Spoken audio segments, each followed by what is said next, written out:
In the ancient forests of the Grey Moon Pack, hierarchy wasn't just tradition, it was survival. Alphas commanded with iron fists, betas served with unwavering loyalty, and omegas existed in quiet submission. This was the world Locrian Vale knew from birth, a world where your biology determined your worth and your place in society was carved in stone before you took your first breath. Locrian had grown up in the shadow of greatness.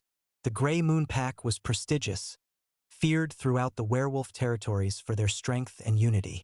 His family held respectable positions within the pack structure, and though he was an Omega, there was always the hope that fate would smile upon him during the most important ceremony of his life. The fate-binding ritual came to every werewolf on their 20th birthday. It was ancient magic, older than memory, where the spirits themselves would reveal your destined mate through mystical connections that transcended mortal understanding. For weeks leading up to his ceremony, Locrian felt strange stirrings in his chest, a pull toward something he couldn't name. The pack elders spoke in whispers about particularly strong bonds, about fated pairs whose connection could be felt across vast distances. The night of Locrian's ceremony, the entire pack gathered in the sacred grove. Ancient oak trees formed a natural amphitheater, their branches reaching toward a full moon that hung like a silver coin in the star-scattered sky. Ceremonial fires crackled and danced, casting shifting shadows across the assembled wolves. Everyone who mattered was their pack leaders, elders, warriors, and families waiting to witness another binding that would strengthen their community. Locrian wore the traditional white robes of an unbonded Omega, and around his neck hung the silver necklace of fate, a delicate chain that would grow warm when his destined mate drew near. As the ritual began, he felt that warmth spreading across his chest, his heart racing with anticipation and hope. The pack's shaman began the ancient chant, calling upon the moon goddess to reveal the bonds written in starlight and shadow. One by one, pairs stepped forward as their connections manifested, silver threads of light connecting hearts across the grove. The crowd murmured approval as each successful pairing was announced, their joy infectious and pure. Then Locrian felt it. The necklace around his throat grew almost burning hot, and a silver thread materialized in the moonlight, stretching across the grove toward a figure that made his breath catch in his lungs. Alton Creus, heir to the pack leadership, stood tall and proud at the far edge of the gathering. He was everything an alpha should be: broad shoulders that spoke of countless battles won, dark hair that caught the firelight like polished obsidian, and eyes that commanded respect from every wolf in the territory. The silver thread connecting them pulsed with power, visible to everyone present. Gasps rose from the crowd, excited whispers about the strength of such a bond, about what it would mean for the pack's future. An Omega bonded to the future Alpha was rare but not unheard of, and it promised strength for generations to come. Locrian stepped forward, his bare feet silent on the soft earth, following the pull of destiny toward his fated mate. His heart hammered against his ribs as he approached Alton, seeing something flicker in those storm-gray eyes that might have been recognition, might have been desire, might even have been the beginning of something deeper. But then everything shattered. Alton's face hardened into a mask of disgust and contempt. In front of the entire pack, in front of everyone who had raised Locrian and called him family, the future Alpha reached up and grasped the silver thread of their bond. His voice boomed across the grove, carrying to every ear present. I will not bind myself to a creature that reeks of weakness. The pack needs strength, not submission. I reject this bond. The words hit Locrian like physical blows, each one more devastating than the last.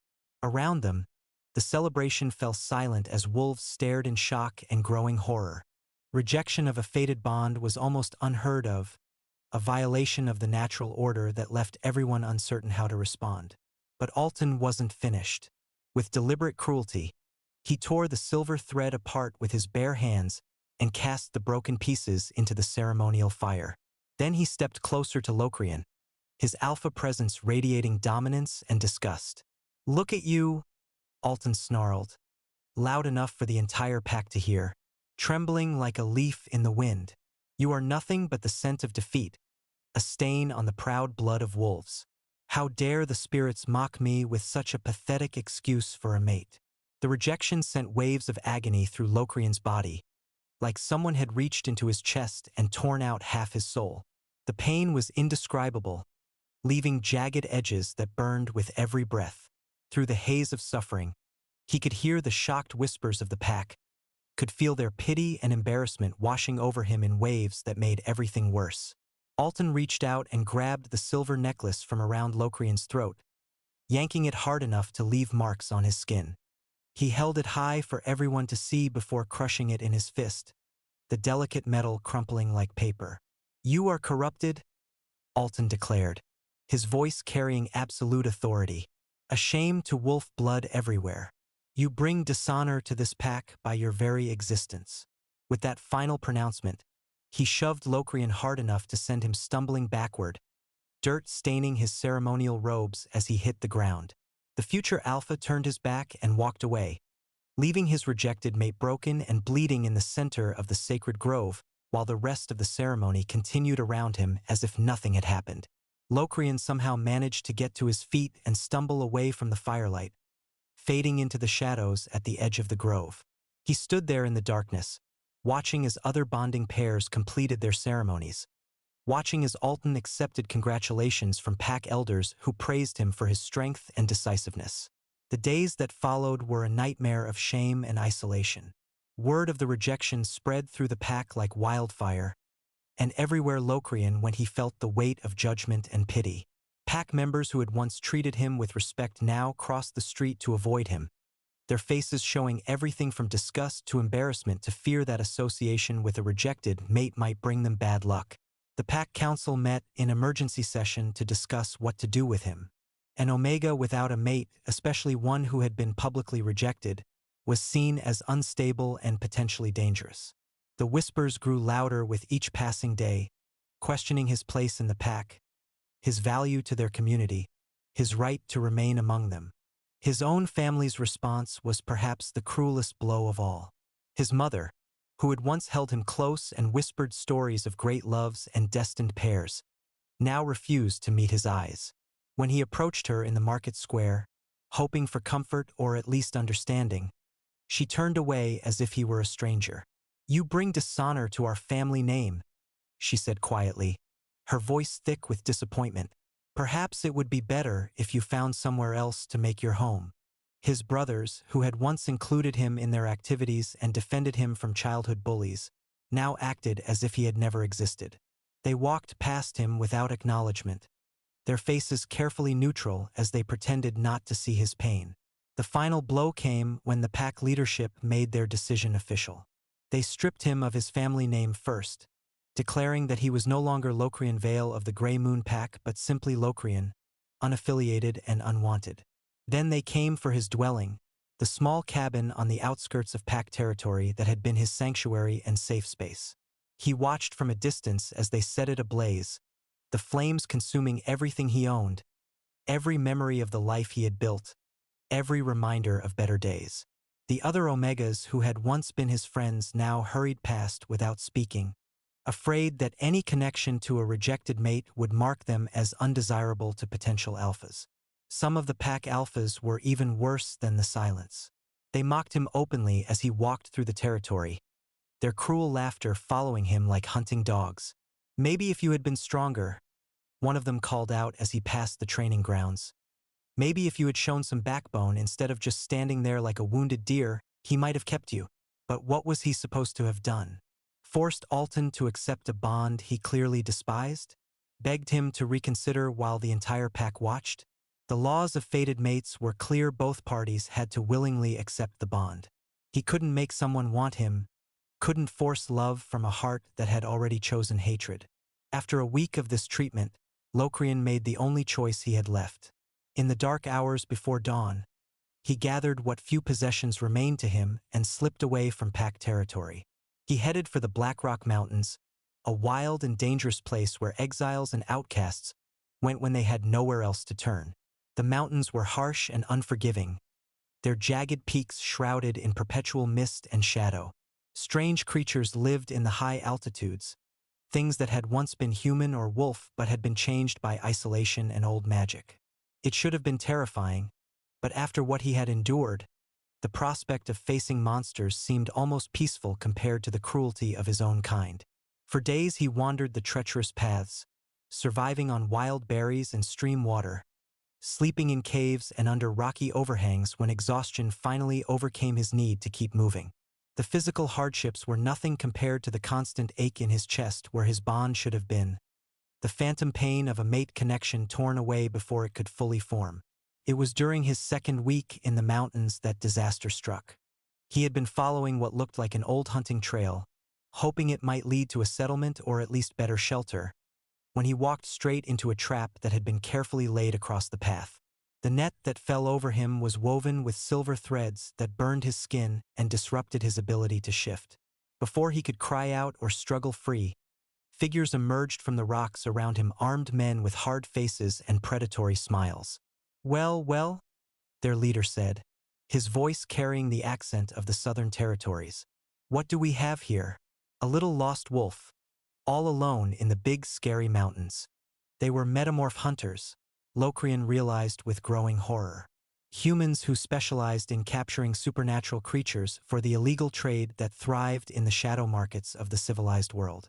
They dealt in slaves and specimens, selling shapeshifters to wealthy collectors who wanted exotic pets or to researchers who cared nothing for the pain they caused. "This one's pretty," another hunter observed, prodding Locrian with the butt of his spear. "Young too. He'll fetch a good price in the markets." They dragged him down from the mountains in chains that burned his wrists, loading him into a wagon with other captured creatures. There was a young phoenix whose flames had been suppressed by cold iron bands, a pair of fey siblings whose wings had been clipped to prevent escape, and several other werewolves in various states of despair and injury. The journey to the shadow markets took weeks, moving only at night to avoid the authorities who might ask uncomfortable questions about their cargo. Locrian's fellow prisoners shared what information they could about what lay ahead, painting a picture of a world he had never imagined existed. The shadow markets were hidden beneath the great city of Morinthal, in tunnels and caverns that stretched for miles underground. Here, beings of all species were bought and sold like property, their supernatural abilities making them valuable commodities for those wealthy enough to afford them. "Don't resist too much," advised an older werewolf who had clearly been through this before. "The buyers prefer their purchases compliant. Fighting back just earns you a beating and makes you less valuable." When they finally arrived at the markets, Locrian was cleaned up and presented on the auction block like a piece of merchandise. The auctioneer listed his qualities in a bored voice that reduced his entire existence to a set of selling points. Young Omega werewolf, recently matured, never bonded. Docile temperament, no significant scarring, all limbs intact. Suitable for domestic service or specialized entertainment. Bidding starts at 50 gold crowns. The buyers who gathered to examine him were a mix of wealthy humans and supernatural beings with more money than morals. They poked and prodded him like livestock, commenting on his appearance and speculating about his potential uses. Most seemed interested in him for menial labor or worse purposes that made his skin crawl. But then a different sort of buyer stepped forward, and the entire atmosphere of the auction changed. The crowd actually stepped back to give him space, their faces showing a mixture of respect and fear that spoke of power beyond the merely financial. He was tall and elegant, with features that seemed almost human until you looked more closely. His skin had a subtle olive tone that seemed to shift in the torchlight, and his eyes were the color of amber flames, holding depths that suggested centuries of accumulated wisdom and pain. When he smiled, Locrian caught a glimpse of teeth that were just slightly too sharp, and his fingernails were more like claws than anything human. This was Kalatar Embervro, and even the auctioneer's voice carried a note of deference when he addressed him. "Lord Embervro, what an honor to have you at our humble establishment. Are you interested in this particular lot?"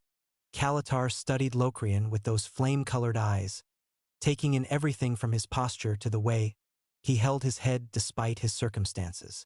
There was something in that gaze that felt different from the other buyers, not predatory exactly, but definitely evaluating him as more than just property. "The wolf," Kalatar said, his voice carrying an unusual quality like whispered promises of fire and shadow. "What's his story?" "Recently rejected by his fated mate," the auctioneer replied, consulting his notes. Cast out from his pack for the dishonor. No training in domestic service, but he's young enough to learn quickly with the proper motivation. Something flickered across Kalatar's expression at the mention of rejection, too quick to interpret but somehow significant. He stepped closer to the auction block, and Locrian felt a strange sense of calm wash over him despite the circumstances. "You understand what's happening here?" Kalatar asked him directly, the first buyer to actually speak to him rather than about him. "I'm being sold," Locrian replied simply, proud of how steady his voice remained. "And how do you feel about that?" It was such an unexpected question that Locrian actually looked up to meet those amber eyes directly. What he saw there wasn't cruelty or hunger, but something that might have been genuine curiosity. "I feel like I don't have much choice in the matter," he said honestly. Kalatar nodded as if that answer pleased him somehow. 500 gold crowns, he announced to the auctioneer, and the collective gasp from the other bidders made it clear that this was far more than anyone had expected. The sale was completed quickly after that, with paperwork and money changing hands while Locrian tried to process what had just happened. He had been purchased by a being of obvious power and influence, but for what purpose? The amount Kalatar had paid suggested he was worth more than simple manual labor, but that thought brought its own fears. Kalatar approached him as the chains were being transferred from the auction house to his ownership.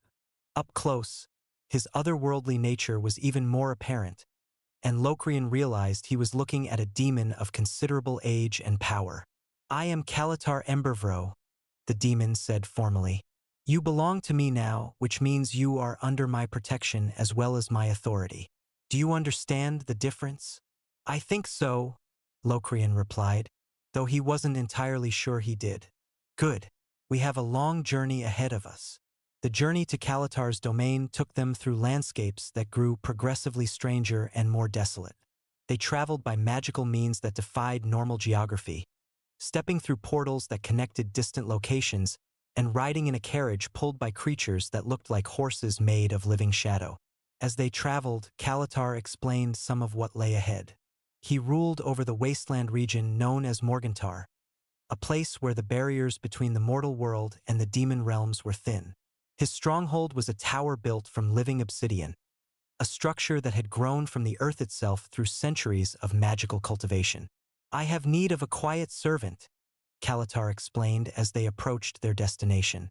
"Someone to tend my library, assist with research, maintain the household in ways that don't require specialized magical knowledge. The work is not particularly difficult, but it requires discretion and intelligence." The tower, when they finally reached it, was unlike anything Locrian had ever seen. It rose from the barren landscape like a black spear thrust into the sky, its surface reflecting light in ways that seemed to bend reality around it. Windows glowed with inner fire, and the very air around it seemed to hum with barely contained power.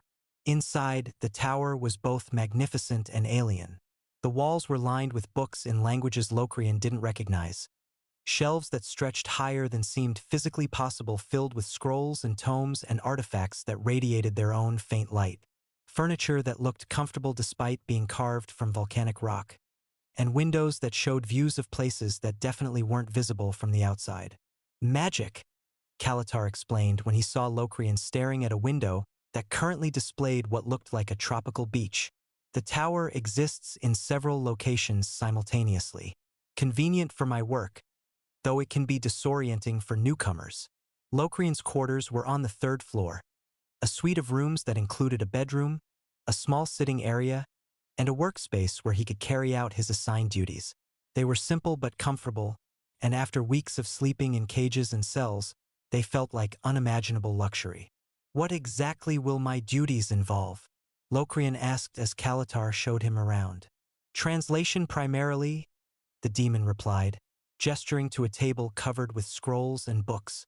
"I have texts in dozens of languages, some of them so old they're barely remembered. Your role will be to help organize and categorize them, to assist with my research projects, and to maintain the general functioning of the household." "I don't know most ancient languages," Locrian admitted. "You'll learn. Intelligence matters more than existing knowledge, and you can start with the texts written in modern tongues while you develop other skills. Over the following days, Locrian settled into a routine that was utterly different from anything he had experienced before. His duties were engaging in ways he hadn't expected, involving him in work that felt meaningful rather than simply menial. The ancient texts were filled with wisdom and beauty, stories of love and loss and triumph that resonated across the centuries. Kalatar proved to be an excellent teacher, patient with Locrian's ignorance and generous with explanations when he encountered something unfamiliar. More than that, he was consistently kind in ways that were subtle but unmistakable. He never raised his voice, never showed impatience when Locrian made mistakes, never made him feel lesser for his circumstances. "You don't seem like the demons from the old stories," Locrian told him one evening as they worked together in the study, translating a particularly complex ritual text. "What did the old stories say about demons?" Kalatar asked without looking up from his own work. "That they were cruel and manipulative, that they delighted in corrupting the innocent and stealing souls." "Some do," Kalatar said matter-of-factly. "But then some wolves delight in cruelty as well. Some humans, some fae, some of every species I've encountered. Evil isn't determined by what you are, it's determined by what you choose to do." "And what do you choose to do?" Kalatar was quiet for a long moment, his pen pausing over the parchment. "I choose to preserve knowledge that would otherwise be lost. I choose to help those who seek answers to important questions. And I choose to surround myself with beings who make existence interesting rather than tedious." "Is that what I do? Make existence interesting?" He looked at Locrian then, and there was something warm in his amber eyes that made heat spread through his chest in a way that had nothing to do with magic. "Among other things, yes." As autumn turned to winter, their relationship deepened from professional to something more personal. They shared meals together, worked side by side in comfortable silence, and spent evenings by the fire discussing everything from ancient philosophy to the migration patterns of birds. Locrian found himself looking forward to Kalatar's company in ways that had nothing to do with his position as a servant. The demon was brilliant and well-traveled, with stories that spanned continents and centuries. But more than that, he was interested in Locrian's thoughts and opinions, treating him as an intellectual equal rather than property to be managed. Their conversations ranged across subjects Locrian had never had the opportunity to explore, opening up worlds of knowledge and possibility. It was during one of the winter's worst storms that everything changed between them. Locrian had been feeling unwell for several days, not sick exactly, but restless and uncomfortable in his own skin. His scent had been shifting too, becoming sweeter and more intense in ways that made him self-conscious. He tried to hide it, working longer hours in the library and avoiding close contact with Kalatar, but the demon's enhanced senses made concealment impossible. One morning over breakfast, Kalatar addressed the situation with his usual directness. "You're going into heat," he said bluntly, causing Locrian to nearly choke on his tea. Heat was something that happened to unmated omegas, though usually not as intensely as what Locrian was beginning to experience. His body had been waiting for his bond with Alton to trigger his first adult cycle, and now that the connection had been severed, his natural development was trying to complete itself. "When was your last cycle?" Kalatar asked with clinical interest. "I've never had one," Locrian admitted, embarrassed. "The pack healer said it was because of my bond with Alton, that my body was waiting for our mating to trigger the change." Understanding dawned in Kalatar's expression. "And now that the bond has been severed, your body is trying to complete its natural development." Inconvenient timing, given the storm. The storm he referenced was indeed severe, with wind howling around the tower with enough force to rattle the windows and snow falling so heavily that the world outside had disappeared into white nothingness. Even if Locrian wanted to leave to spare them both the awkwardness of going through heat near an unmated male, travel was impossible. "I can prepare a room on the top floor," Kalatar offered, "far enough away that my presence won't exacerbate your condition. There are supplies there, foods that will help, herbs to ease the discomfort." "You would do that for me?" "Of course." Kalatar looked puzzled by the question. "Did you think I would throw you out into a blizzard?" The heat hit Locrian like a physical blow that afternoon. One moment he was organizing correspondence in his workspace. The next he was doubled over with waves of need that left him gasping. His skin felt like it was on fire, and every nerve ending seemed hypersensitive. The sweet, desperate scent of an omega in heat began to fill the air. Kalatar appeared in his doorway within minutes, his nostrils flaring as he caught the scent. For a moment his carefully controlled expression slipped, and Locrian saw the predator beneath the civilized exterior. But then he mastered himself, his face becoming a mask of concern. "Come," he said, his voice rougher than usual. "Let me help you to the upper room." The next 3 days were a blur of fever and need. Kalatar brought him food and water, herbs to ease the worst of the symptoms, cool cloths for his burning skin. He was professional and careful, never taking advantage of Locrian's vulnerable state, but the strain it put on him was obvious. His own scent became more intense in response to Locrian's, despite his best efforts to remain unaffected. "Why aren't you claiming me?" Locrian asked him on the second night, his mind hazy with heat fever but still curious. "I'm unmated, in heat, and you're clearly affected. Most alphas would see this as an opportunity. Because you're not in your right mind," Kalatar said simply, wringing out another cool cloth. "And because when you come to my bed, I want it to be your choice, not your biology making the decision for you. When, not if." Kalatar paused in his ministrations, meeting Locrian's eyes directly. "I have grown fond of you, Locrian, more fond than is probably wise. But I won't take advantage of your heat to get what I want." When the heat finally broke, Locrian felt different, not just physically but emotionally. The experience had been intense and overwhelming, but having Kalatar care for him through it had created a bond between them that went beyond employer and employee, beyond even friendship.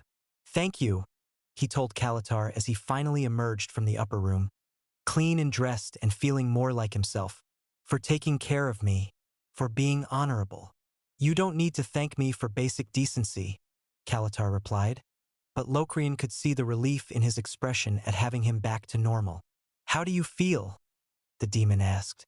"Different, stronger somehow, like I've finally grown into who I was meant to be." Locrian studied Kalatar's face, noting the signs of strain and sleepless nights. "It was difficult for you too."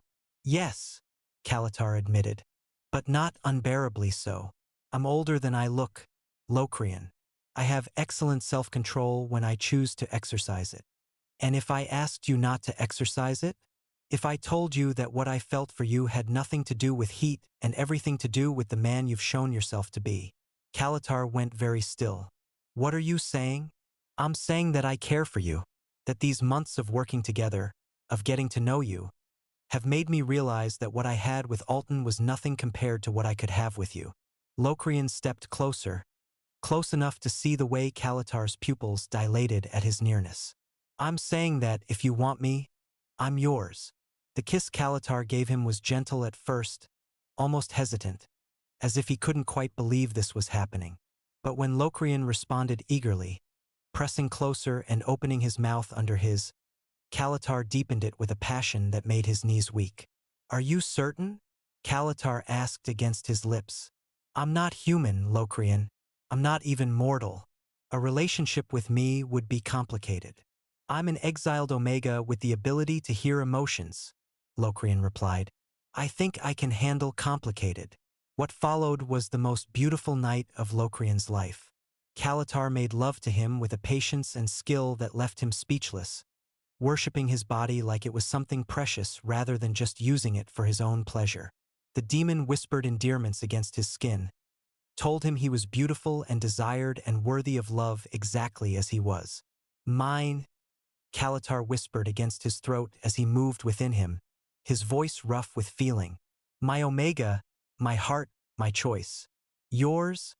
Locrian agreed, arching beneath him as pleasure built to impossible heights. "Always yours."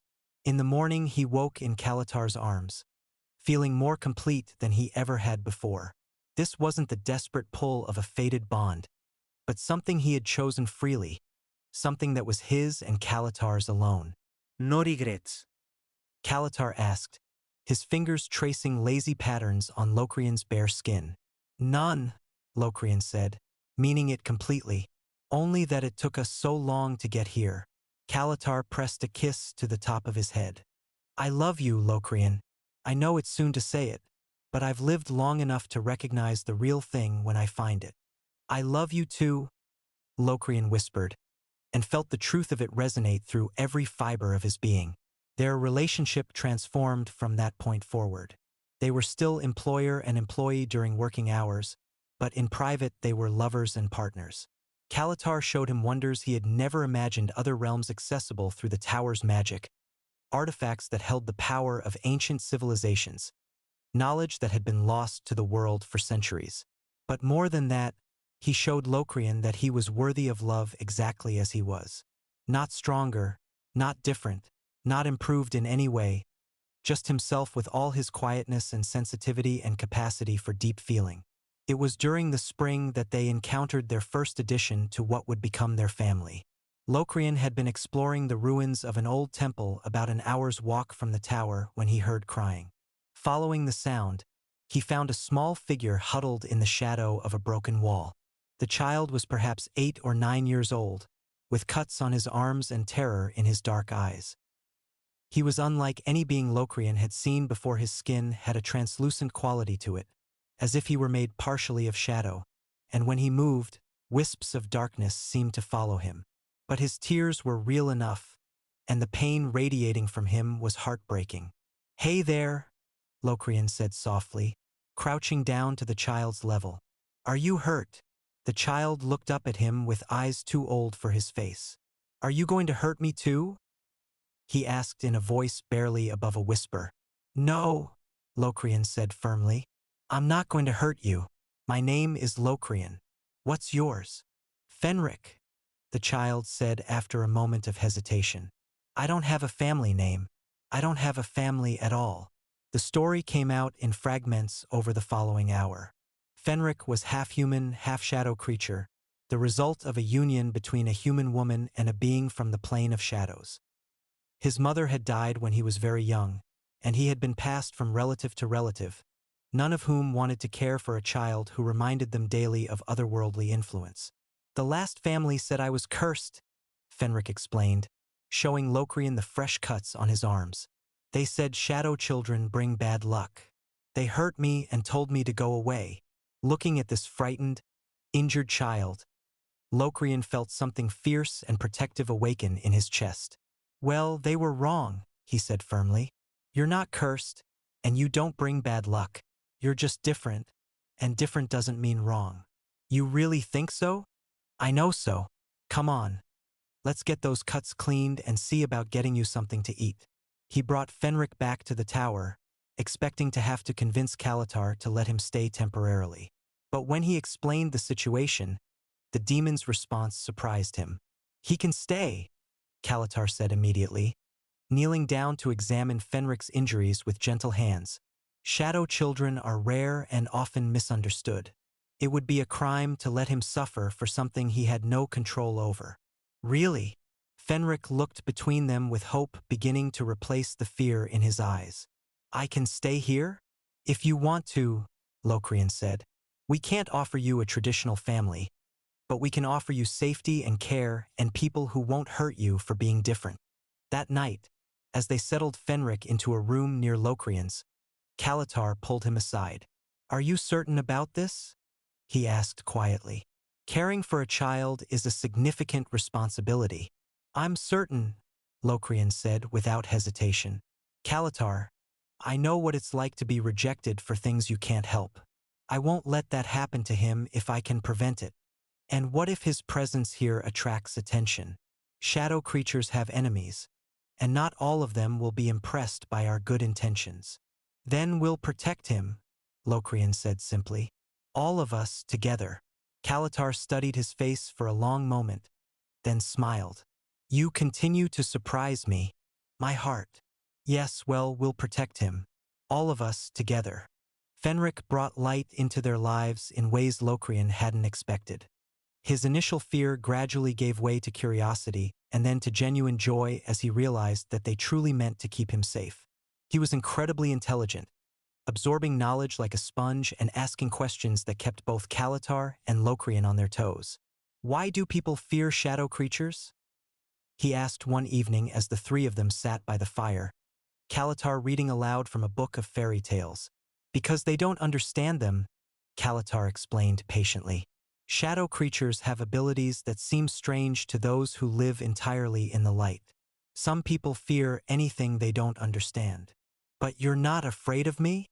No, we're not, Locrian said, pulling him closer against his side. We think your abilities are interesting, not frightening. Can you show us? Kalatar asked gently. Only if you want to, of course. Fenric looked between them uncertainly, then seemed to make up his mind. He held up his hand, and slowly shadows began to gather around his fingers like living smoke. With careful concentration, he shaped them into small figures: a wolf, a bird, a flower, each one perfectly detailed despite being made of nothing but darkness. That's incredible, Locrian breathed, watching the shadow wolf pad across Fenric's palm. You're an artist, Fenric. You think so? His face lit up with pride. The other families said it was creepy, he added quietly. The other families were idiots, Kalatar said firmly. Beauty comes in many forms, and yours is unique and wonderful. Over the following months, they settled into life as an unlikely family. Kalatar continued his work as a keeper of knowledge and dealer in artifacts. Locrian assisted with translations and research, and Fenric served as their apprentice and, more importantly, the heart of their strange household. But their peaceful existence was shattered one autumn morning when strangers appeared at their door. Locrian sensed them before they knocked. The familiar pack scent of home mixed with anger and suspicion. Through his growing empathic abilities, he could feel their emotions clearly: disgust, fear, righteous indignation, and underneath it all, a familiar presence that made his chest tighten with old pain. Pack wolves, he told Kalatar and Fenric as they gathered in the main hall. At least 6 of them, possibly more. They're not here for a friendly visit. Can you tell what they want? Kalatar asked, his demeanor shifting into something more dangerous. Me, I think. They're angry about something they blame on me. I should probably talk to them, Locrian said, taking a deep breath to steel himself. We talk to them, Kalatar corrected firmly. You're not facing your former pack alone. When they opened the door, Locrian found himself face to face with members of his old pack, led by someone he had hoped never to see again. Alton stood at the front of the group, looking every inch the proud alpha, his winterstorm eyes hard with condemnation. Locrian, he said, his voice carrying the authority of someone used to being obeyed. Or do you still use that name, despite bringing shame to it? I use the name I was born with, Locrian replied, proud that his voice remained steady. What do you want, Alton? We want answers. The Borderlands have been experiencing magical disturbances for months. Twisted creatures, corrupted plants, reality itself seeming to bend in unnatural ways. The trail leads here, to this tower, to your new associates. His gaze shifted to Kalatar, and Locrian saw recognition flicker in his eyes. He knew what Kalatar was, and he didn't like it. You live with demons now, one of the other pack members spat. You've betrayed everything our people stand for. I live with someone who treats me with respect and kindness, Locrian replied. Something I never received from the pack. Respect. Alton laughed harshly. What respect does a demon show its pet? You're nothing but a plaything to him, a curiosity to be used until he grows bored. The insult to both him and Kalatar made anger flare in Locrian's chest. But before he could respond, Kalatar stepped forward. The temperature around them seemed to rise several degrees, and Locrian caught a glimpse of flames flickering in his amber eyes. You will not speak to him that way, Kalatar said, his voice carrying undertones of power that made even the Alpha Pack members shift nervously. Locrian is my chosen mate, my partner in all things, and he deserves respect from anyone who enters my domain. Chosen mate. Alton's expression twisted with something that might have been jealousy. You mean claimed property? Demons don't form bonds, they take what they want and discard it when they're finished. You seem to be confusing demons with werewolf alphas, Kalatar replied coolly. Locrian chose me, and I chose him in return. Neither of us was coerced, neither of us was desperate, and neither of us settled for less than we deserved. The barb hit its mark. Alton's face darkened with rage, and several of the pack members behind him growled low in their throats. You've corrupted him, Alton snarled. Turned him against his own kind with your dark magic. I didn't turn him against anything, Kalatar said. Your pack managed that all on their own when they cast out one of their most valuable members for the crime of being rejected by a coward. How dare you? How dare I what? Tell the truth. Kalatar's power was becoming more visible now, flames wreathing his hands as his calm facade began to crack. You rejected your fated mate, publicly humiliated him in front of his entire community, and then allowed that community to exile him for your failure. And now you have the audacity to come here and suggest that he's the one who chose betrayal. The confrontation might have escalated into violence, but Fenric chose that moment to appear in the doorway behind them. The pack members reacted to his presence with visible alarm. Shadow creatures were the stuff of nightmares to most werewolves. Locrian. Fenric's voice was small and frightened. Are these the bad people who hurt you before? Not all of them, Locrian said gently, kneeling down to the child's level. Some of them, yes, but don't worry, they're not going to hurt any of us. The child is shadow-touched. One of the pack members whispered, and Locrian heard the fear in his voice. The corruption is spreading. First the Omega consorting with demons. Now they're harboring monsters. He's not a monster, Locrian said, standing and placing a protective hand on Fenric's shoulder. He's a little boy who needed a home and people who would care for him. We gave him both. This ends now, Alton declared, his alpha authority making his voice carry across the clearing. You will return with us to face judgment for the magical contamination you've caused. The demon will be banished from Packlands, and the shadow creature will be dealt with according to ancient law. Ancient law? Locrian felt ice form in his veins. You mean you want to kill him? Shadow creatures are abominations that corrupt everything they touch. It would be a mercy. The protective rage that swept through Locrian was unlike anything he had ever experienced. This sweet, intelligent child who had brought so much joy into their lives, they wanted to murder him simply for existing. No, Locrian said, and his voice carried power he didn't know he possessed. You will not touch him. You will not threaten him. And you will leave our home immediately. Your home. Alton stepped closer, trying to use his size and alpha presence to intimidate him. You have no home, Omega. You were cast out, rejected, abandoned. You're nothing but a stray that a demon decided to keep as a pet. I am more than I ever was when I lived among the pack, Locrian replied, meeting his gaze steadily. I have work that matters, love that fulfills me, and a family that chooses me freely. What do you have, Alton? A pack that fears you more than they respect you? A leadership built on intimidation rather than inspiration? A life so empty that you have to travel for days just to hurt someone who never wronged you? Through his empathic abilities, Locrian could feel Alton's emotions clearly now. Rage, yes, but also pain and regret and a loneliness that matched what he had felt during his own exile. Alton had made his choice at the bonding ceremony, but it hadn't brought him the satisfaction he had expected. I made the right choice, Alton said, but there was doubt in his voice. The pack needs strong leadership. The pack needs wise leadership, Locrian corrected. Strength without wisdom is just brutality. And brutality is what you're proposing now, the murder of a child whose only crime is being different. It's not murder, it's protection. Protection from what? The pack is miles away from here.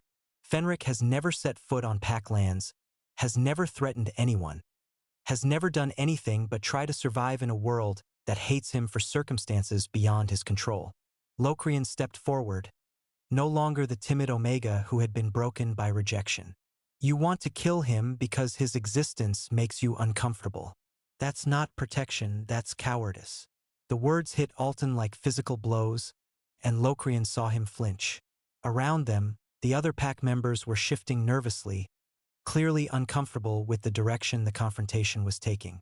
The magical disturbances, one of them began. Have nothing to do with us, Kalatar interrupted. I've been monitoring the magical climate of this region for months. The disturbances you're experiencing are coming from the northern mountains, not from this tower. There's an old nexus point there that's becoming unstable. If you want to solve your problem, that's where you need to look. You're lying. I'm a 1,000-year-old demon who has made the study of magic his life's work, Kalatar replied dryly. You're a werewolf who probably doesn't know the difference between active magic and residual traces. Which of us do you think is more qualified to make this assessment? The truth of his words was obvious to everyone present, but Alton wasn't ready to back down. His pride and his prejudices were too deeply entrenched. Even if that's true, he said, it doesn't change what you are, what all of you are. Unnatural, wrong, a corruption that needs to be cleansed. If we're so unnatural, Locrian asked quietly, then why are we happy? Why do we care for each other, protect each other, love each other? Why does our home feel more like a family than your pack ever did? The question caught Alton off guard. Through his gift, Locrian felt his confusion, his inability to reconcile his prejudices with the evidence in front of him. They weren't the monsters he had expected to find. They were just people who had found each other and chosen to build something beautiful together. Because demons are skilled at deception, Alton said finally, but the conviction was gone from his voice. Is that what you see when you look at us? Locrian asked. Deception? Or do you see what you lost when you made your choice at the bonding ceremony? I lost nothing, Alton snapped. I made the right choice for my pack. Did you? Or did you make the choice that felt safer? The choice that didn't require you to be vulnerable, to open your heart, to risk being hurt. Locrian studied his face, seeing the pain he was trying so hard to hide. I know what it feels like to be afraid, Alton, but courage isn't the absence of fear. It's doing what's right despite the fear. And you think running away to live with demons was courageous? I think building a new life from nothing was courageous. I think opening my heart to love again after being rejected was courageous. I think protecting a child who has no one else was courageous. Locrian glanced back at Kalatar and Fenric, drawing strength from their presence. But most of all, I think choosing love over hate, acceptance over prejudice, and hope over despair was courageous. The silence that followed was heavy with unspoken emotions. Locrian could feel the conflict raging within Alton, his alpha training warring with his personal desires, his prejudices battling against the evidence of his own eyes. This isn't over, he said finally, but the threat sounded hollow. The pack will not tolerate this corruption on our borders. Then the pack will have to learn tolerance, Kalatar said firmly. Because we're not going anywhere. This is our home, and we will defend it against anyone who threatens our family. Family? Alton's voice was bitter. You call this aberration a family? Yes, Locrian said simply, because that's what it is. Not bound by blood or born from traditional bonds, but chosen freely and maintained through love and mutual respect. It's not the family I expected to have, but it's the one I choose every day. As if to emphasize his words, Fenric stepped forward and took Locrian's hand, his small fingers interlacing with his. The gesture was simple but powerful, a child choosing his protector, demonstrating the bonds that held their unusual household together. We choose each other, Fenric said quietly, his young voice carrying surprising strength. Every day we choose to be a family. Isn't that what love is supposed to be? The innocence and wisdom in his words seemed to pierce through even Alton's defenses. For a moment, his harsh expression softened, and Locrian caught a glimpse of the man he might have been if fear and pride hadn't ruled his choices. But the moment passed quickly as Alton reasserted his alpha persona. You have 1 week, he said. 1 week to leave this territory and take your family with you. If you're still here after that, we'll consider you a hostile threat and act accordingly. We're not leaving, Locrian said calmly. This is our home. We've built a life here, and we're not abandoning it because of threats from people who have no authority over us. Then you've chosen your fate. Alton turned to leave, then paused and looked back at Locrian. I had hoped, I had thought perhaps there was still time to salvage something from the bond we once shared. But I can see now that the corruption runs too deep. There never was a bond between us, Locrian replied. You made sure of that. What you're mourning isn't what we had, it's what you threw away. After the pack left, the three of them stood together in the doorway, watching them disappear into the forest. Locrian felt drained by the confrontation but also strangely liberated. He had faced his past and stood up to it, had defended the life he had chosen without apology or compromise. Are they really going to come back and hurt us? Fenric asked, his voice smaller than usual. They might try, Kalatar said honestly. But if they do, we'll be ready for them. How can we be ready for a whole pack? Locrian asked. There are only 3 of us. 3 of us with very particular skills, Kalatar corrected. You can hear their intentions before they act on them. I have magic powerful enough to level mountains if necessary. And Fenric has abilities they don't understand and can't predict.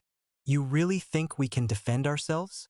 I think we can do more than that, Kalatar said, his amber eyes glowing with fierce determination.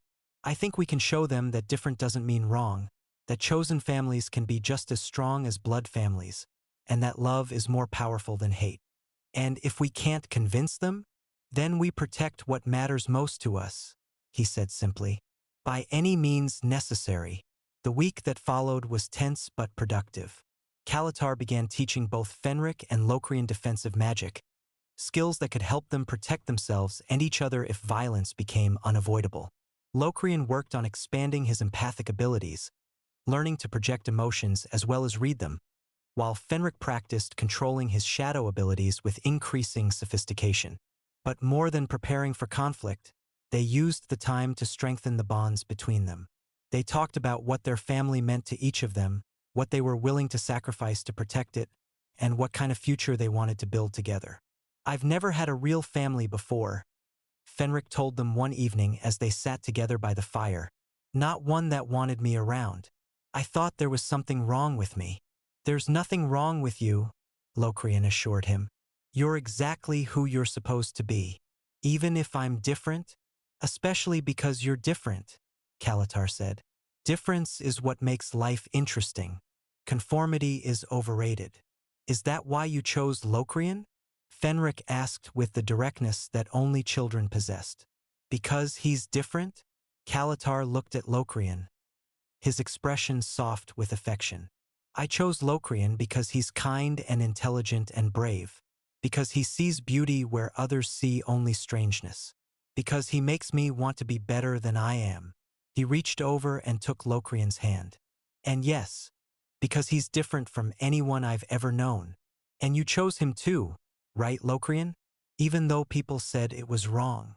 I chose him because he makes me feel valued and loved and whole, Locrian said. Because he never asked me to be someone I'm not. Because he accepted all of me, the gifts, the scars, the fears, everything.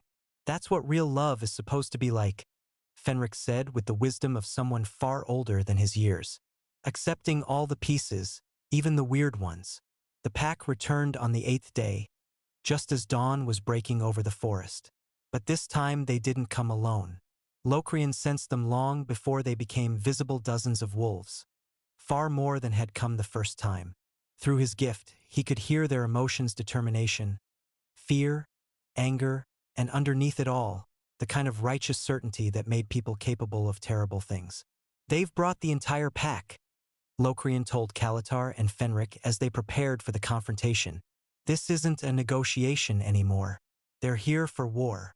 Then war is what they'll get, Kalatar said grimly.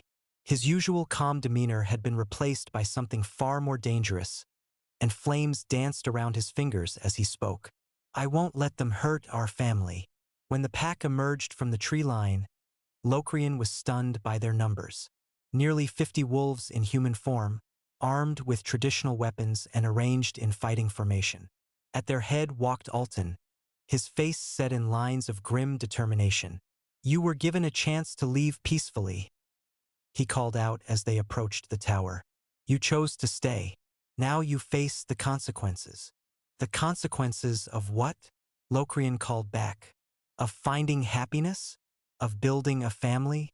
Of refusing to be ashamed of who we are? The consequences of corruption, another voice answered. Locrian recognized him as one of the pack's spiritual leaders, an elder who had always been suspicious of anything that didn't fit into traditional categories. You consort with demons, harbor shadow creatures, and practice unnatural magic. Your very existence is an affront to the natural order. What's unnatural about love? Fenric asked, stepping forward with more courage than any child should have to show. What's wrong with taking care of each other? You are an abomination, the elder said harshly. Shadow creatures are born from the union of light and darkness, order and chaos. You represent everything that should not be. He represents hope, Locrian said firmly. He represents the possibility that different kinds of beings can coexist peacefully. He represents love transcending boundaries. Enough words, Alton interrupted. You've had your chance to see reason. Stand aside, demon, and let us cleanse this corruption. No. Kalatar's voice carried such power that several of the pack members actually took steps backward. You will not touch him. You will not touch either of them. They are under my protection, and I will destroy anyone who threatens them. You're outnumbered 50-3, Alton pointed out. Powerful or not, you can't fight all of us. Perhaps not, Kalatar agreed. But I can make sure that anyone who survives will remember the cost of threatening my family. The battle that followed was unlike anything Locrian had ever witnessed. Kalatar's magic was devastating flames that could melt steel, barriers that could deflect the strongest attacks, illusions that turned the pack's numbers against them. But he was vastly outnumbered, and even his considerable power had limits. Locrian did what he could to help, using his gift to anticipate attacks and warn Kalatar of threats he couldn't see.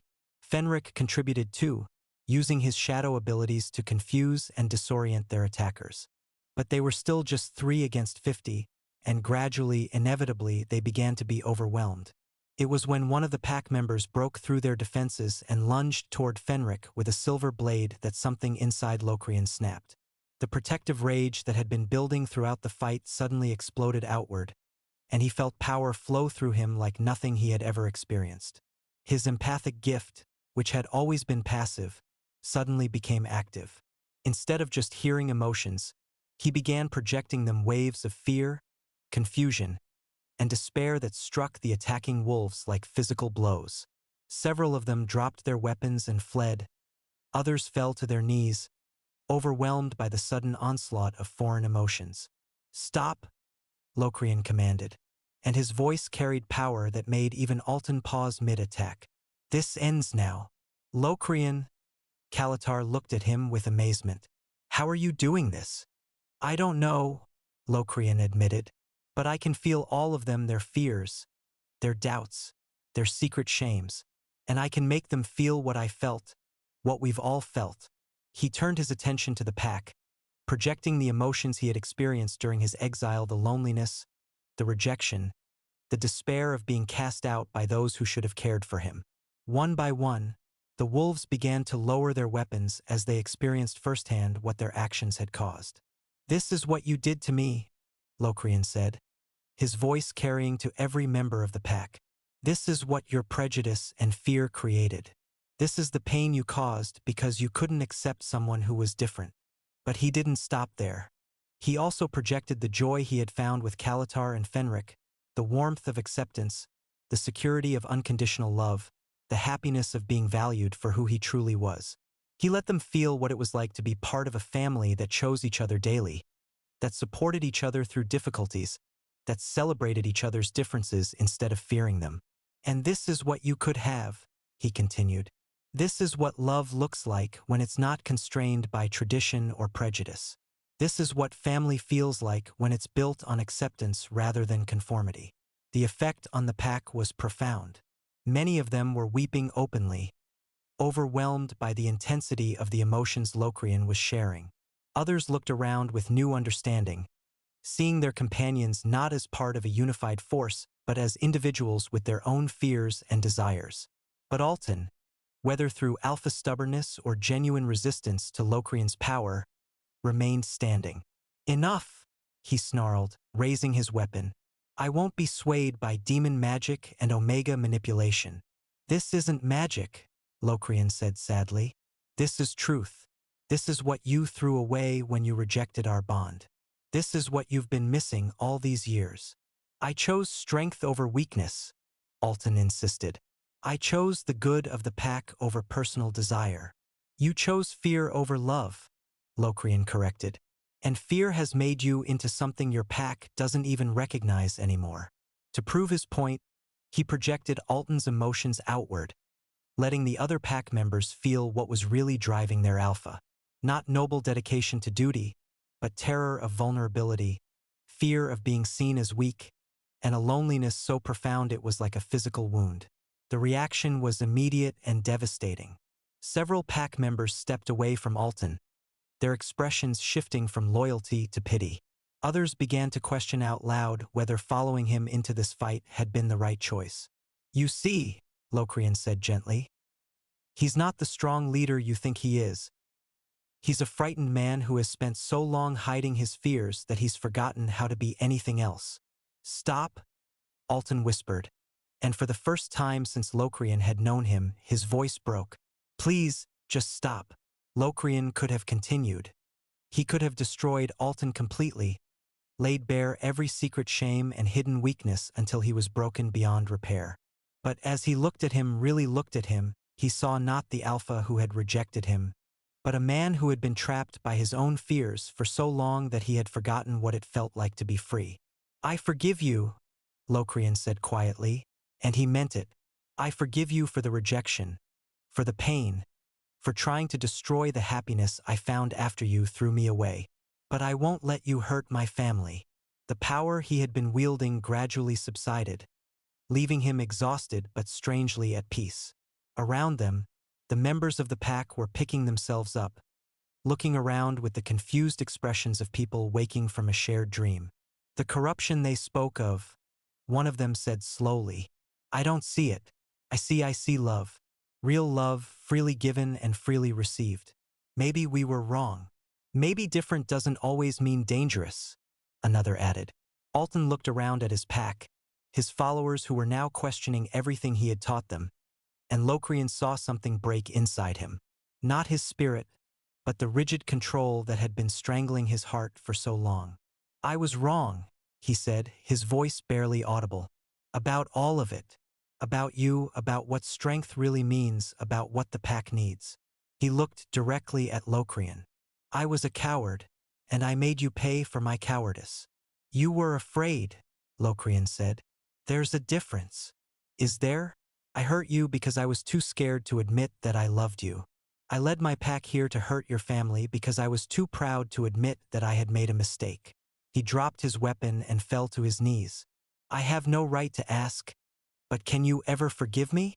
Looking down at him, this man who had once seemed so powerful and intimidating, Locrian felt the last of his anger fade away. Alton wasn't his enemy anymore. He was just someone who had been trapped by his own limitations until they had nearly destroyed everything good in his life. "I already have," Locrian said. "But Alton, forgiveness doesn't mean forgetting. It doesn't mean pretending that what happened didn't matter. And it doesn't mean I'm coming back." "I know," Alton said. "I wouldn't ask that of you. You found something here that I could never give you. Something I was too broken to even understand." He looked over at Kalatar and Fenric. "They're your real family now." "Yes, they are." Alton nodded slowly, then stood and turned to address his pack. "We're leaving," he announced. "There's no corruption here, no threat to our lands or our people. There's just a family trying to live in peace, and we have no right to disturb that." "But Alpha," one of the younger pack members protested. The elders said. "The elders were wrong," Alton said firmly. "And so was I.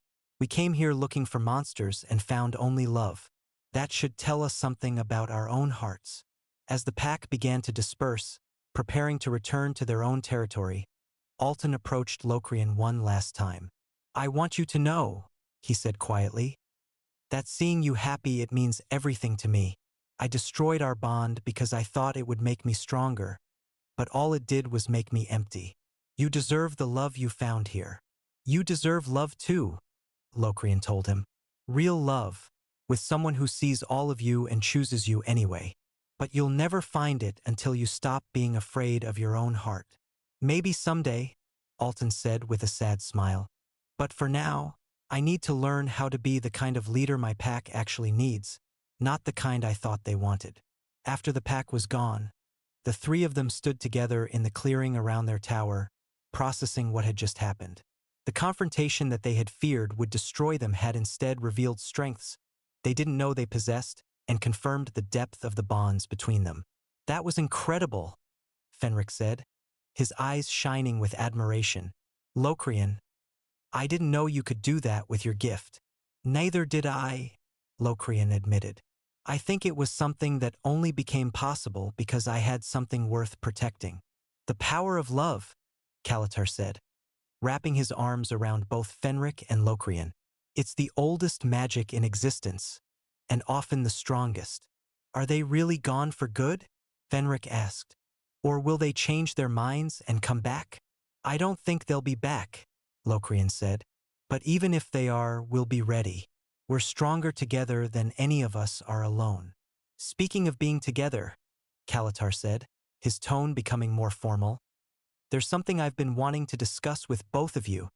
Fenric and Locrian looked at him curiously. Locrian and I have been bonded in all but the most official sense, he continued. We love each other. We've committed to building a life together, and we've sworn to protect and care for each other. But there's never been a formal ceremony, a public declaration of our choice. Locrian's heart began to race as he realized where Kalatar was going with this. I know that demon bonding customs are different from werewolf traditions, Kalatar said, taking Locrian's hands in his. But I want everyone to know that what we have is real and permanent. I want to make it official. Are you asking me to marry you? Locrian asked, hardly daring to believe it. I'm asking you to be my partner in every sense of the word, Kalatar said. To bind our lives together formally and completely. To make the family we've created official and recognized. What about me? Fenric asked, and Locrian could hear the worry in his voice. Would I still belong here? You would be our son, Kalatar said firmly. Not by blood, but by choice. If you want that. I want that more than anything, Fenric whispered, tears of joy streaming down his face. Then yes, Locrian said, his own eyes filling with tears. Yes, I want to marry you. I want to make this official. I want the whole world to know that we chose each other. The ceremony they planned was unlike anything that had ever been performed before. It combined elements from demon bonding traditions, werewolf pack customs, and rituals from Fenric's shadow heritage, creating something entirely unique to their family. They held it at the autumn equinox, when day and night were perfectly balanced, a symbol of the harmony they had found between different worlds and different kinds of love. The ceremony took place in the clearing around their tower, decorated with flowers and candles and symbols from all their various traditions. There were no guests in the traditional sense. They had no family or friends to invite, no community that fully accepted all of them. But the forest itself seemed to approve of their union. Birds gathered in the trees to witness their vows, and even some of the forest's more magical residents appeared at the edges of the clearing, drawn by the power of the emotions they were sharing. I choose you, Locrian said to Kalatar as they stood together beneath the stars. Not because fate decreed it, but because you showed me what love really looks like. You gave me a home when I had none, purpose when I felt worthless, and a family when I thought I would always be alone. I choose you, Kalatar replied, because you brought light into a life that had grown dark with loneliness, because you showed me that strength comes in many forms, and the gentlest heart can be the bravest of all. They exchanged rings forged from metals that had been touched by both fire and starlight, symbols of the different worlds they came from and the new world they were creating together. Then they turned to Fenric, who was practically vibrating with excitement. And we choose you, they said together, as our son, our family, our heart. We promise to love you, protect you, and support you as you grow into whoever you're meant to become. I choose both of you too, Fenric said solemnly. As my fathers, my family, my home. I promise to love you and help you and make our family proud. The moment the final vows were spoken, something shifted in the air around them. It wasn't magic exactly, but it was power of a different kind, the power of commitment freely given, of love consciously chosen, of family deliberately created. It's done, Kalatar said softly. We're officially a family now. We were always a family, Locrian corrected. Now we just have the paperwork to prove it. That night, as they celebrated their new status with a feast prepared from Fenric's favorite foods and Kalatar's most prized wines, Locrian reflected on the journey that had brought them to this point. A year ago, he had been a broken Omega with no home, no hope, and no future. Now he was a married man with a family he adored and work that fulfilled him. Any regrets? Kalatar asked as they sat together, watching Fenric play with his shadow creatures, their forms dancing in the firelight. Only that it took us so long to make it official, Locrian said. Only that I waited so long to find you, Kalatar replied. But perhaps that's the point. Perhaps we both needed to become who we were meant to be before we could recognize each other. Do you think Fenric feels the same way about belonging here? Locrian asked. As if summoned by their conversation, Fenric looked up from his play and smiled at them with pure joy. I can hear you talking about me, he said with the uncanny perception that children sometimes possessed. And yes, I feel like I belong here. For the first time in my life, I feel like I'm exactly where I'm supposed to be. Good, Kalatar said firmly, because you are exactly where you're supposed to be. All of us are. Looking around at their strange, wonderful family, a rejected Omega, an ancient demon, and a shadow child, Locrian had to agree. They weren't what anyone would have expected, weren't what tradition would have prescribed, but they were exactly what each of them needed. They were home. The months following their official bonding ceremony brought a peace Locrian had never known was possible. Their days settled into comfortable rhythms, mornings spent working on translations and research, afternoons exploring the forest with Fenric, evenings gathered around the fire sharing stories and dreams. The tower had become more than just a dwelling, it was a sanctuary where three damaged souls had found healing and wholeness together. But their tranquil existence was about to face a new challenge, one that would test the strength of their chosen family in ways they couldn't have anticipated. It began with dreams, and it began with a discovery that would change everything they thought they knew about the world and their place in it. But that is a story for another time, a continuation of their journey that would prove that love, once found and freely given, has the power to transform not just individuals, but entire worlds. For now, it is enough to know that in a tower of living obsidian at the edge of the known world, three beings who had been broken by rejection and abandonment found each other, chose each other, and built something beautiful from the ashes of their pain. They proved that family is not about blood or tradition or the expectations of others, but about the choice to love unconditionally, to stand together against whatever comes, and to create a home wherever hearts can find peace. And in that tower, surrounded by ancient books and magical artifacts, warmed by firelight and filled with laughter, they lived as all the best love stories end happily, completely, and forever after. But the world beyond their tower was not content to leave them in peace forever. As winter deepened into the coldest months, strange reports began reaching them from the outer territories. Travelers spoke of shadows that moved independently of their casters, of whispers in long-dead languages echoing through empty valleys, of ancient seals breaking and powers stirring that had slept for millennia. Kalatar's network of contacts across the demon realms brought increasingly disturbing news. The magical disturbances that had initially been blamed on their presence were spreading, growing stronger and more chaotic with each passing week. Reality itself seemed to be becoming unstable in certain areas, with reports of time moving backward, gravity flowing upward, and dead things walking among the living. It's connected to the old war, Kalatar explained one evening as they pored over maps and magical charts in his study. The conflict between the shadow realms and the elemental courts that ended 3 centuries ago. The barriers that were put in place then are failing. What does that mean for us? Locrian asked, though he suspected he already knew the answer. It means that sooner or later, we're going to be drawn into something much larger than our personal happiness, Kalatar said grimly. Powers that have been contained for generations are breaking free, and when they do, they'll reshape the world according to their ancient grudges and ambitions. Fenric, now approaching his 10th birthday, had been developing his shadow abilities at an alarming rate. What had once been simple tricks with darkness had evolved into genuine mastery over the boundary between light and shadow. He could step partially into the shadow realm, communicate with entities that existed only in darkness, and most concerning of all, he seemed to be receiving visions through his connection to that otherworldly space. The Shadow Lords are awakening, he told them one morning, his young face troubled by knowledge no child should possess. They've been sleeping in the deep places, waiting for the barriers to weaken enough for them to return. And they're angry about being imprisoned for so long. What do they want? Locrian asked, pulling the boy close in a protective embrace. Everything, Fenric said simply. They want to merge the shadow realm with the physical world permanently.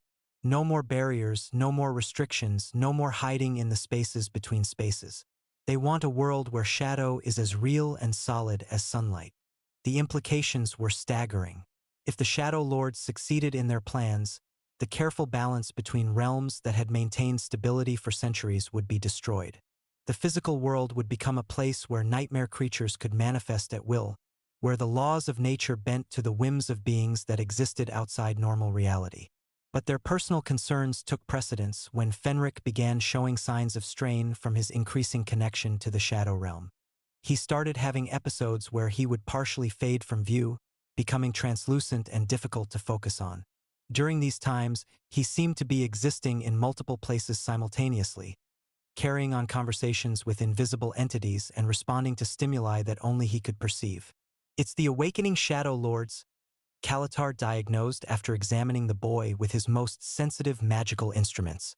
They're trying to use him as an anchor point, a way to extend their influence into our realm. His mixed heritage makes him particularly susceptible to their call. Can we block it? Locrian asked, fear making his voice tight. Can we protect him from their influence? We can try, but it would require permanent magical barriers that might also cut him off from the abilities that make him who he is. It would be like trying to save someone from drowning by removing all the water from the ocean. That night, as they tucked Fenric into bed, the boy looked up at them with eyes that held far too much knowledge for his age. You don't have to worry about me, he said quietly. I know you're scared that the Shadow Lords will take me away or make me into something terrible. But I'm not just connected to them. I'm connected to you too, and that connection is stronger than anything they can offer me. How can you be sure? Locrian asked, smoothing the child's dark hair away from his face. Because they offer power without love, and I've learned what love feels like. Power alone isn't enough anymore. I choose family over power, just like you did when you chose each other over everything else the world offered. His words were wise beyond his years, but they also carried an undertone that suggested this choice might not be as simple as he made it sound. Over the following days, Fenric's condition continued to deteriorate. He spent hours staring into shadows that seemed to writhe and move when no one else was looking, and his sleep was disturbed by dreams that left him exhausted and sometimes speaking in languages that predated recorded history. It was during one of these episodes that their quiet life was disrupted by an unexpected visitor. Locrian was in the library, working on a translation of an ancient text about inter-realm communication, when he felt a familiar presence approaching the tower. But this time, the emotional signature was different, less hostile, more desperate, tinged with exhaustion and genuine fear. When he opened the door, he found not Alton, as he had expected, but a woman he recognized from his days with the Grey Moon Pack. Sarah Nightwind had been one of the pack's most respected healers, a beta wolf with an intuitive understanding of both physical and spiritual ailments. She looked haggard and worn, her usually immaculate appearance disheveled by hard travel. Locrian, she said, her voice carrying relief and desperation in equal measure.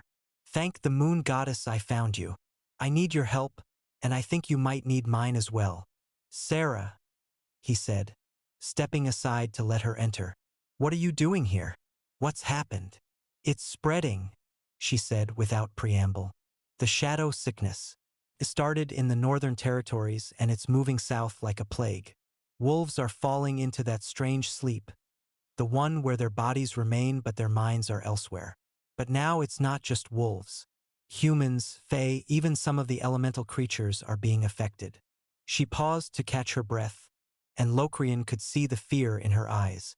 "But that's not the worst part. The ones who wake up, they're changed. They remember things that never happened, speak of places that don't exist, and sometimes they have abilities they never possessed before. A few of them have started gathering followers, claiming they've been chosen by ancient powers to herald a new age." "How many have been affected?" Kalatar asked, appearing in the doorway with Fenric close behind him. "Hundreds, maybe thousands across the northern territories. The pack councils are in chaos, and the human authorities have no idea how to respond to something like this. Traditional medicine doesn't work, conventional magic barely slows it down, and anyone who gets too close to investigating the source risks being infected themselves." She looked directly at Fenric, and her expression grew troubled. "But I think you might be the key to understanding what's happening." The shadow-touched boy. "The children who've been affected by the sickness all mention dreams of someone like him, someone who exists in the spaces between light and darkness. They're using him as a beacon," Kalatar said grimly, "drawing power through his connection to their realm. But he's fighting back, anchoring himself to our world through the bonds he's formed here." "That's why I came," Sarah said. "The pack elders, the ones who are still unaffected, believe that if we can understand how he's resisting the influence, we might be able to develop a treatment for the others. Will you help us?" Locrian looked at Kalatar and Fenric, seeing his own conflict reflected in their faces. They had found peace and happiness in their isolation, built a life free from the prejudices and politics of the outside world.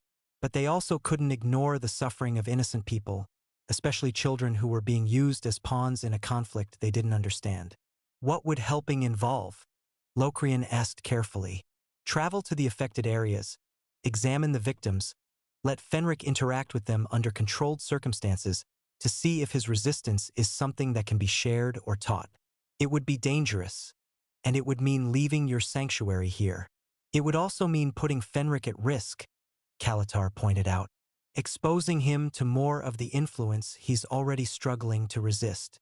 "But if we don't help," Fenric said quietly, "how many more children will suffer what I'm going through?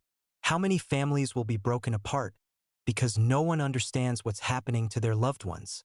The boy's words carried the weight of genuine compassion, and Locrian felt his heart swell with pride at the person Fenric was becoming. Despite his own struggles, despite the very real dangers he faced, he was thinking of others who might be helped by his experience. "We'll need guarantees," Locrian said finally. "Protection for all of us, recognition that we're acting as consultants rather than prisoners, and absolute authority over how and when Fenric is exposed to the affected individuals." "Done," Sarah said immediately. "The pack councils are desperate enough to agree to almost any terms if it means finding a solution." "And what about Alton?" Kalatar asked. "The last time we encountered your pack, the situation nearly ended in violence. What assurance do we have that this isn't some elaborate trap?" "Alton is part of the reason I'm here," Sarah admitted. "He's been affected by the shadow sickness. Not fully, he's still conscious and aware, but he's been having the dreams, the visions of ancient powers stirring. He specifically asked me to find you, to tell you that he believes his past treatment of you might be connected to what's happening now." "Connected how?" Locrian asked, though part of him already suspected the answer. "Rejecting a fated bond, especially one as strong as yours apparently was, creates a kind of spiritual wound. Not just in the individuals involved, but in the fabric of reality around them. The theory is that these wounds make the barriers between realms more permeable, easier for external influences to exploit." The implications of what she was saying hit Locrian like a physical blow. If she was right, then his rejection by Alton had inadvertently contributed to the current crisis. The pain and trauma of that experience had somehow weakened the defenses that kept dangerous entities at bay. "It's not your fault," Kalatar said firmly, reading the guilt in Locrian's expression. Even if that theory is correct, you didn't choose to be rejected. You didn't choose to have your bond torn apart. And you certainly didn't choose for that trauma to be exploited by ancient powers with their own agendas. But I can choose how to respond to it now, Locrian said, his voice growing stronger with resolve. If there's a chance that our experience, our family, our love can help heal what was broken, then we have to try. The journey to the affected territories took them through landscapes that grew progressively stranger as they traveled north. The very air seemed thick with unnatural influences, and even mundane animals behaved erratically. They passed through villages where half the population lay in the strange sleep that had become known as shadow touch syndrome, their bodies tended by family members who had no idea if their loved ones would ever wake up. The first affected individual they examined was a young human girl, perhaps 6 years old, who had been unconscious for nearly a month. Her parents hovered anxiously as Fenric approached her bedside, his own shadow abilities making him sensitive to whatever was affecting her. "She's not really asleep," he said after several minutes of careful observation. "Part of her is here, but part of her is somewhere else. Somewhere cold and dark and full of whispers. Can you communicate with that part of her?" Sarah asked. "Can you reach across to wherever she is?" Fenric nodded slowly, then closed his eyes and let his own consciousness partially shift into the shadow realm. What he found there made him gasp with shock and horror. "There are so many of them," he whispered, his voice taking on an otherworldly quality. "Children, adults, even some very old people. They're all connected, all part of some vast network that the Shadow Lords are using to anchor themselves in our world." "Can you free her?" Locrian asked. "Can you break the connection?" "I can try, but it's like trying to cut a single thread from a tapestry. The whole thing might unravel, or it might just make the remaining connections stronger." Despite the risks, they decided to attempt a limited intervention. Fenric carefully extended his consciousness toward the sleeping girl, offering her a lifeline back to the physical world. For a moment, nothing happened. Then the girl's eyes snapped open, and she began to scream. But these weren't the screams of a frightened child. They were sounds of rage and fury, in a voice that carried undertones of ancient power and malevolent intelligence. The girl's parents rushed to comfort her, but she turned on them with inhuman strength, her fingernails suddenly elongated into claws and her eyes glowing with shadows that moved independently of any light source. "She's not herself," Kalatar said grimly, magical barriers springing to life around them as the possessed child launched herself at the nearest person. "The Shadow Lords aren't just using these people as anchors. They're preparing to inhabit them directly." It took all of their combined efforts to restrain the girl long enough for Sarah to administer a sedative powerful enough to put her back into unconsciousness. But even as her body went limp, they could hear whispers in that otherworldly language, promises of power and threats of vengeance that made everyone in the room shudder. "This is worse than we thought," Sarah said, her healer's composure shaken by what she had witnessed. "If the Shadow Lords can take direct control of their victims, then the affected individuals aren't just sick, they're potential weapons. And there are thousands of them," Locrian added, the full scope of the crisis becoming clear, "scattered across multiple territories, in positions where they could cause maximum chaos if they all awakened at once." Over the following days, they examined dozens of other victims, each case confirming their worst fears. The shadow sickness wasn't a disease in any conventional sense, it was a coordinated invasion, with each affected individual serving as a potential vessel for entities that had been planning their return for centuries. But their investigation also revealed something hopeful. Fenric's resistance to the Shadow Lord's influence seemed to be based on the strength of his emotional connections to the physical world. The love he shared with Locrian and Kalatar, the sense of belonging he had found with their family, created a kind of spiritual anchor that the shadow entities couldn't break. "Love is magic," Kalatar mused as they discussed their findings. "It's not a new concept, but I've never seen it demonstrated so clearly. The Shadow Lords can offer power, knowledge, even immortality, but they can't offer genuine connection. And it turns out that connection is the one thing their victims need most." "Can we use that knowledge to help the others?" Locrian asked. Can we teach their families how to create the same kind of anchoring connections? It's worth trying, Sarah said, though it would require a complete change in how we think about treating this condition. Instead of focusing on the symptoms, we'd need to focus on strengthening the relationships between the victims and their loved ones. They began developing a treatment protocol based on emotional connection rather than magical intervention. Family members were taught to maintain constant physical contact with their affected loved ones, to speak to them about shared memories and experiences, to remind them of all the reasons they had to return to the waking world. The results were mixed but encouraging. Some victims showed signs of improvement, their periods of consciousness becoming longer and their episodes of possession becoming less frequent. Others remained unchanged, their connections to the shadow realm too strong to be overcome by conventional emotional appeals.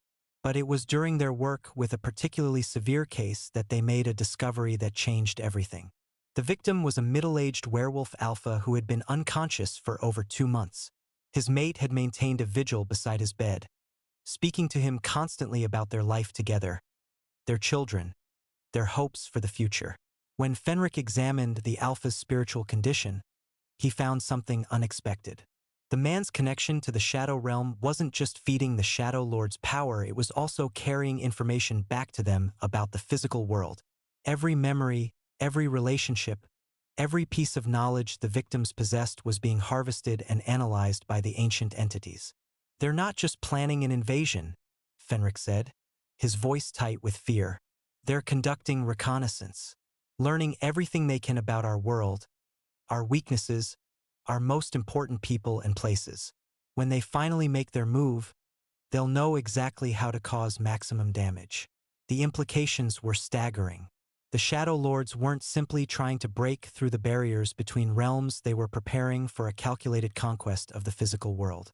And every day that passed, every new victim that fell under their influence, gave them more intelligence to work with. We need to warn the authorities, Sarah said. The pack councils, the human governments, the elemental courts, everyone needs to know what we're dealing with. Will they listen? Locrian asked. Will they believe us? Or will they dismiss it as the fantasies of outcasts and exiles?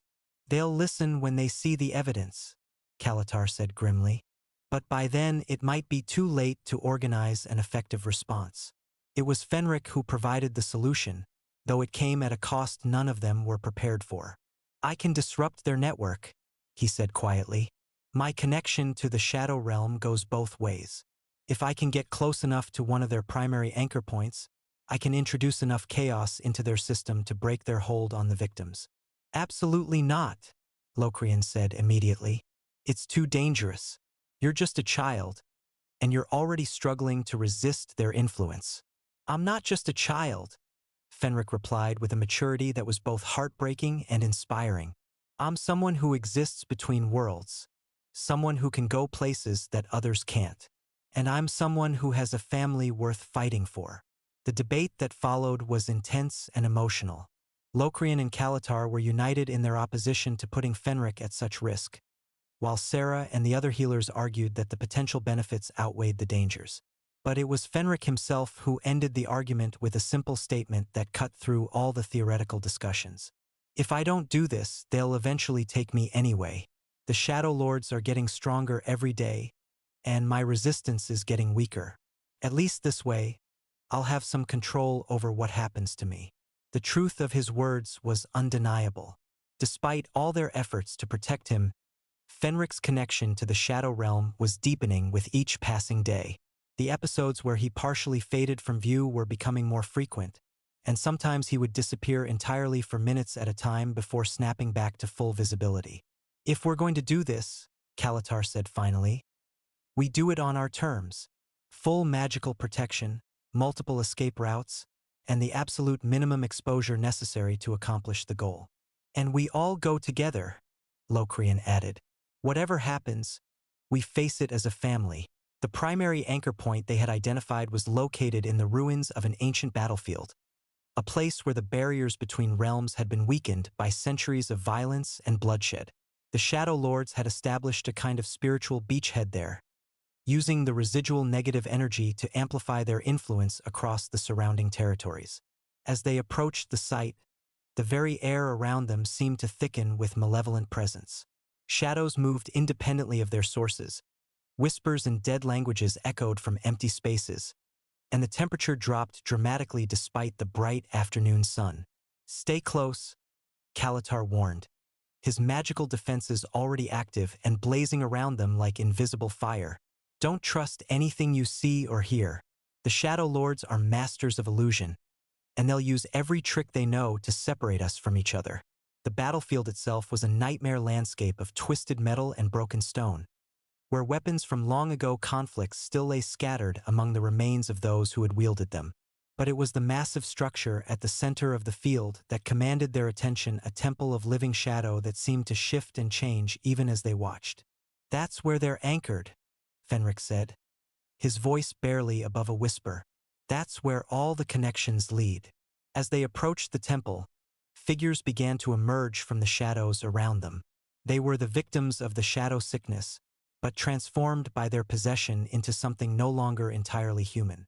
Their eyes glowed with otherworldly light. Their movements were fluid and predatory, and when they spoke, it was with voices that carried the weight of ancient authority. "Welcome, little shadow child," one of them said, addressing Fenric directly. "We have been waiting for you to come home." "This isn't my home," Fenric replied, though Locrian could hear the uncertainty in his voice. "My home is with my family." "Your family?" The possessed figure laughed, and the sound was like glass breaking in reverse. "These creatures who found you by accident, who keep you out of pity. You belong with us, child of shadow. You belong with your true kind." "My true kind are the people who love me for who I am," Fenric said, his voice growing stronger. "Not the people who want to use me for what I can do." The confrontation that followed was unlike anything any of them had experienced. The Shadow Lords didn't simply attack, they tried to seduce, to convince, to show Fenric visions of the power and knowledge he could possess if he joined them willingly. They showed him images of himself as a ruler of the Shadow Realm, commanding armies of darkness and reshaping reality according to his will. But for every temptation they offered, Fenric had a counter-memory. The warmth of being tucked into bed by parents who cared about his nightmares. The pride in Locrian's eyes when he mastered a new shadow technique. The gentle way Kalatar corrected his mistakes without making him feel stupid or worthless. The simple joy of being part of a family that had chosen him not for his abilities, but for himself. "You're offering me power over others," Fenric said finally, his young voice carrying absolute conviction. "But I already have something better. I have people who have power with me, who share their strength instead of hoarding it." With that declaration, he reached out with his shadow abilities and began to unravel the network of connections that anchored the Shadow Lords to the physical world. It was like watching someone defuse a bomb made of pure malevolence. Each severed connection weakened their hold on reality, but also made the remaining connections more volatile. The Shadow Lords' response was immediate and vicious. They poured all their accumulated power into trying to break Fenric's resistance, to turn him into another of their vessels. The boy's form began to flicker and fade as he was caught between the Shadow Realm and the physical world, existing in both places simultaneously. "Fenric!" Locrian reached for him, but his hands passed through the boy's increasingly insubstantial form. "Come back to us." "I'm trying," Fenric gasped, his voice echoing as if from a great distance. "But they're so strong, and I'm so tired." It was then that Locrian made a decision that would haunt him for the rest of his life. Drawing on the power he had discovered during the confrontation with his former pack, he opened his empathic abilities fully and reached across the dimensional barrier to touch Fenric's consciousness directly. But instead of just offering emotional support, he began to share his own life force, giving the boy the strength he needed to complete his task. The effect was immediate and dramatic. Fenric's form solidified, his connection to the physical world strengthened by Locrian's sacrifice. With renewed determination, he severed the final connections that bound the Shadow Lords to their victims, sending a wave of disruption through their network that shattered their carefully laid plans. But the victory came at a terrible cost. The effort of sharing his life force across dimensional barriers left Locrian drained and weakened, his own connection to the physical world dangerously fragile. As Fenric completed his task and the Shadow Lords retreated to their own realm, Locrian collapsed, his breathing shallow and his pulse barely detectable. Locrian, Kalatar was beside him instantly, his healing magic flowing into the stricken Omega's body. Stay with me, my heart. Don't you dare leave me now. Did we win? Locrian whispered, his voice barely audible. Are they safe? Yes, Kalatar said, tears streaming down his face. The victims are waking up, the connections are broken, and the Shadow Lords have been forced back into their own realm. You did it. You saved them all. Good, Locrian said, a peaceful smile crossing his face. That's all that matters. As consciousness faded from his eyes, the last thing he heard was Fenric's voice, strong and clear and full of determination. Don't worry, Papa Locrian. I'm going to learn how to bring you back. We're a family, and families don't give up on each other. The boy's promise would prove to be more than just the hope of a grieving child. In the months that followed, as Locrian lay in a coma that no conventional healing could touch, both Fenric and Kalatar threw themselves into research with an intensity that bordered on obsession. They studied everything they could find about life force transfer, dimensional barriers, and the delicate balance between physical and spiritual existence. And slowly, gradually, they began to understand that love truly was the most powerful magic of all.